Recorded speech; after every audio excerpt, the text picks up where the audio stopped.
ఈరోజు రాష్ట్రంలో దొంగలు పడ్డారు సార్. ఉమ్, ఓట్ల దొంగలు పడ్డారు. ఉమ్, ఈ టైటిల్ అయితే బాగుంటుందేమో నా ఉద్దేశం. ఉమ్, మీకెలా తెలుసు? మీ ఇంటర్వ్యూ క్వశ్చన్ అది. ఉమ్, మీరు చంద్రగిరి నాకున్న పరిధిలో మా తిరుపతి చిత్తూరు జిల్లా ప్రాంతంలో ఉమ్, తిరుపతి చంద్రగిరిలో నేను కొంత గ్రౌండ్ వర్క్ చేశాను. ఉమ్, నాకు తెలిసిన సమాచారం ప్రకారం ఉమ్, 3,90,00,000 చిల్లర రాష్ట్రంలో ఉన్న ఓట్లని అనుకుంటున్నా, అధికారికంగా అనధికారికంగా సబ్జెక్టివ్ కరెక్షన్. అయితే తమిళనాడు నుంచి, కర్ణాటక నుంచి కొంతమంది తీసుకొని వచ్చి ఉమ్, ఒక కుటుంబానికి 30,000, 40,000, 50,000 కెపాసిటీ బట్టి ఇచ్చి ఉమ్, పక్కన ఇంకొక అద్దె రూమ్ తీసుకొని ఉమ్, తర్వాత చికెన్ సెంటర్ ఉంటే చికెన్ సెంటర్ కూడా సరే ఏదైనా ఒక డోర్ నెంబర్ తీసుకొని చివరికి చెట్టు కూడా ఒక బోర్డు తగిలిచ్చేస్తే డోర్ నెంబరు ఇలా 100 నుండి 500, 700, 1000, 2,000 ఓట్లు కూడా జీరో డోర్ నెంబర్ తో నమోదైంది. ఓకే. తర్వాత ఫామ్ 6 ఎంత దుర్మార్గంగా అప్లై చేశారంటే, ఉమ్, మా చంద్రగిరిలో ఎగ్జాంపుల్ ఏంటంటే 1,15,000 ఫామ్ 6 అప్లై చేస్తే ఉమ్, 33,000 ఓట్లు అప్రూవ్ చేసేసారు బిఎల్ఓ. ఉమ్, సరే, ఇక్కడ నాకు తెలియక అడుగుతున్నాను. గతంలో మధురెడ్డి గారు కూడా తెలిసి ఉండాలి ఈ విషయం. ఉమ్, గతంలో ఈ ఎలక్షన్ డ్యూటీల్లో అంతా కూడా టీచర్స్ అంటే ఉపాధ్యాయులు పాల్గొనేవాడు.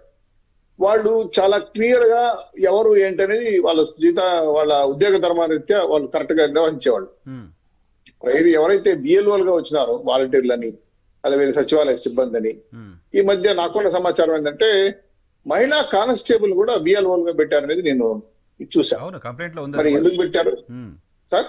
కంప్లైంట్ ఉంది. ఉంది, కంప్లైంట్ చేసిన దానిలో. కంప్లైంట్ లో ఉంది. మహిళా కానిస్టేబుల్ బిఎల్ఓలు ఎలా అవుతారో అది. తర్వాత రాష్ట్ర ప్రభుత్వం కార్యనిర్వాహక వ్యవస్థ ఎలక్షన్ కి మేము ఉద్యోగస్తులు లేవు, మీ దారి మీరు చూసుకోండి అని చీఫ్ సెక్రటరీ ఏదో అనఫిషియల్ మౌఖిక ఆదేశాలు ఇచ్చినట్టు, ఉమ్, దాంతో ఇది అయ్యే పని కాదని అంటే అక్కడ నుంచి రియాక్షన్, ఇక్కడ రియాక్షన్. వైఎస్ఆర్సిపి పెట్టిన వాలంటీర్లు, అలాగే కొంతమంది వాళ్ళ సిబ్బంది, అలాగే గ్రామ సచివాలయంలో సిబ్బంది, అలాగే వీళ్ళు గృహ సారథులను కొనిపెట్టారు. వీళ్ళందరూ కలుసుకొని ఎవరైతే చనిపోయిన ఉన్నారో వాళ్ళ ఓట్లు మళ్ళీ పునరుద్ధరించేసి చనిపోయిన వాళ్ళు మళ్ళీ బతికించేశారు. ఉమ్, అలాగే ట్రాన్స్ఫర్ అయి ఉంటారు. ఇక్కడ మీరు ఉద్యోగరీత్యా హైదరాబాదు, కర్ణాటకను, తమిళనాడు పోయి ఉంటారు కదా. ఉమ్, ఈ ట్రాన్స్ఫర్ వాళ్ళు అక్కడే ఉద్యోగం చేస్తారు, వీకెండ్ లో వచ్చిపోతుంటారు. ఉమ్, ట్రాన్స్ఫర్ అయిన ఓట్లు కూడా మార్చేశారు. ఉమ్, వీళ్ళు లేరు ఇక్కడ అని. ఉమ్, వాళ్ళు వచ్చి ఓటేసింది ఆంధ్ర రాష్ట్రంలోనే. ఉమ్, సో ఇవన్నీ పరిశీలించిన తర్వాత మాకు చంద్రగిరిలో బయటపడి, తిరుపతిలో బయటపడి, ఉమ్, తిరుపతిలో అయితే ఒక చికెన్ సెంటర్ లో 400 ఓట్లు బయటపడి, ఒక చికెన్ సెంటర్ బోర్డు. ఉమ్, ఇలా జీరో డోర్ నెంబర్ తో వేస్తున్న ఓట్లన్నీ కూడా మా తిరుపతి లాంటి సిటీలో ఒక కార్పొరేటర్ కి 300 దొంగ ఓట్లు టార్గెట్ పెట్టారు మా లోకల్ ఎమ్మెల్యే. ఉమ్, వాళ్ళు చేశారు కూడా. చేసి వాటిని చూపించాలి, షో చేయాలి ఎమ్మెల్యే గారికి. ఇదో మా మా కార్పొరేటర్ పరిధిలో ఉన్నటువంటి ఈ డోర్ నెంబర్లు 300 అంటే సరాసరిన 50 కార్పొరేట్లు తిరుపతిలో ఉన్నాయి. అంటే 50 ఇంటూ 300 లెక్కేసుకోండి. ఉమ్, సుమారు 15,000 ఓట్లు వీళ్ళు అనఫిషియల్ గా పెట్టుంటారు డోర్ నెంబర్. ఉమ్, ఇవి కాకుండా ఈ చనిపోయినవి, ట్రాన్స్ఫర్ అయినవి ఇవన్నీ చూసిన తర్వాత రాష్ట్ర వ్యాప్తంగా ఈ దొంగ ఓటర్లు నాకు తెలిసినంత వరకు సుమారు ఒక 10 నుండి 15 లక్షలు, 12 లక్షల వరకు ఇలా జరుగుండాయని ఒక ఊహ. కాదు కాదు, అంటే ఊహ ఒక కాదు, 10 ఊహ లక్షలు కాదు. ఒక నిమిషం చౌదరి గారు, ఊహ కాదు. 10 లక్షల మంది దొంగ ఓట్లు ఉన్నాయి, ఇదిగో వీళ్ళు వీళ్ళు అని ఒక లిస్ట్ ఈ రోజు election commission Telugu Desam party YSR Congress party objection అక్కడ ఏంటి అంటే, ఓటర్లకు సంబంధించిన వివరాలని తెలుగుదేశం పార్టీ ఎలా తీసుకుంది, అది తీసుకోవడం కూడా క్రైమ్ కదా అనేది వాళ్ళు రైజ్ చేస్తున్న పాయింట్. మంచి పాయింట్ చెప్పారు. నేను ఊహ అని ఎందుకన్నానంటే, ఊహ అనుకున్నాం మేము.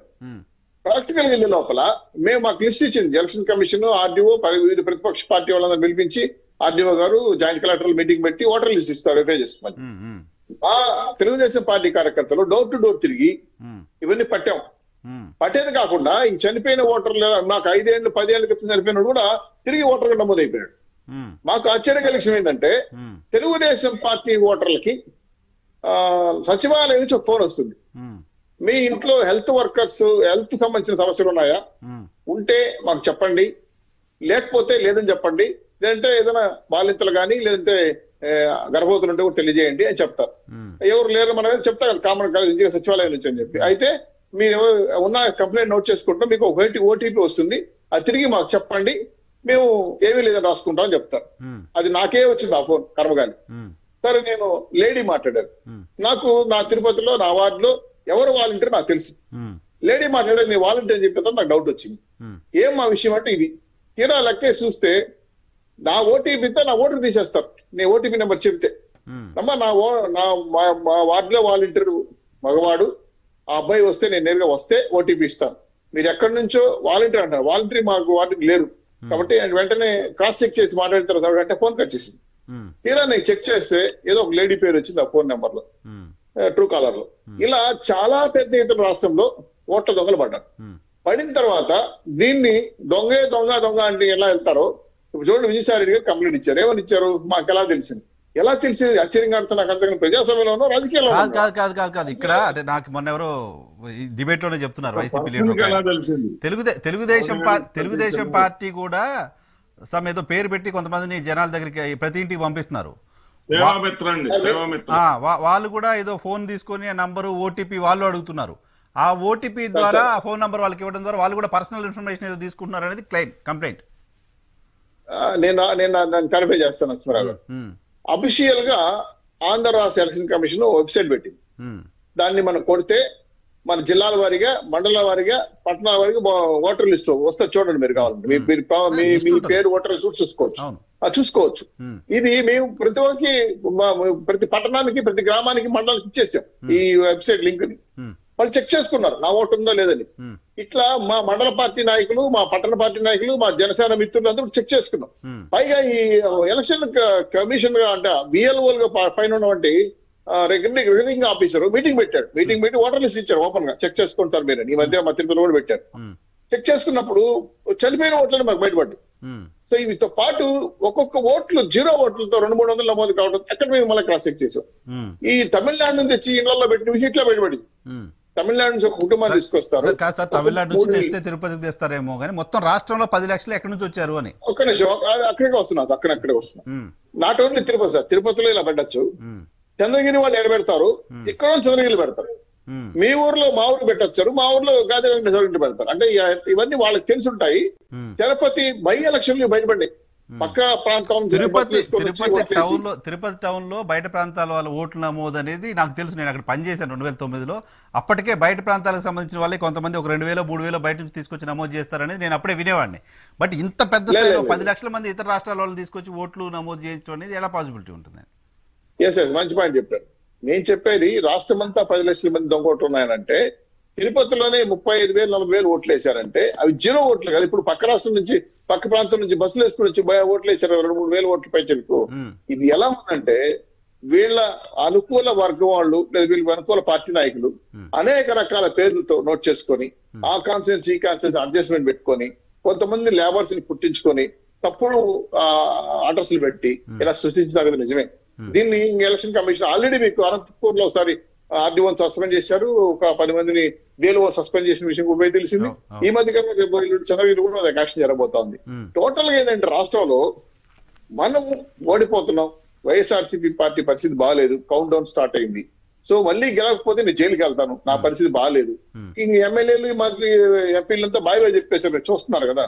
కానీ విజయసాయి రెడ్డి గారు అడిగిన క్వశ్చన్ కూడా మనం ఇక్కడ చెప్పాలి. జనసేన ఎలా పార్టీ అవుతుంది, వాళ్ళు ఎలా అడగండి. నా బాధ్యత కూడా చెప్పాలి. నా బాధ్యత కూడా చెప్పాలి. నేను దాని నుంచి వెంకటేశ్వర గారు చెప్పాను. నేను దాన్ని ఎక్కువ డిస్కస్ అవి కూడా తెలంగాణలో పోటీ చేశారు, 19 ఆంధ్రాలో పోటీ చేశారు సార్. ఆ క్వశ్చనే రాంగ్ అంటాను. ఒకటి, ఎప్పుడైతే ఎలక్షన్ కమిషన్ 3 వచ్చారు, ఆయన అరుణ్ గోయల్ గాని, అలాగే తర్వాత ఇంకొంతమంది మిత్రులు మహేంద్ర పాండే గారు ఒకరు, అంటే 3 ఎలక్షన్ కమిషన్స్ కేంద్రం నుంచి మన ఆంధ్ర రాష్ట్రం అయింది. ఆశ్చర్యం కదా.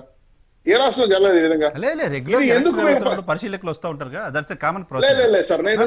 లేదు, ఇక్కడ మా పాయింట్ ఏంటంటే గతంలో 2018లో తెలంగాణ ఎలక్షన్ జరిగినప్పుడు 25 లక్షల ఓట్లు గల్లంత అయిపోయింది. ఎలక్షన్ అయిపోయిన తర్వాత డిక్లేర్ అయిపోయింది. 2 పార్టీ డిస్కస్ అయిన తర్వాత ఎలక్షన్ కమిషన్ బయటకు వచ్చి ప్రెస్ మీట్ పెట్టి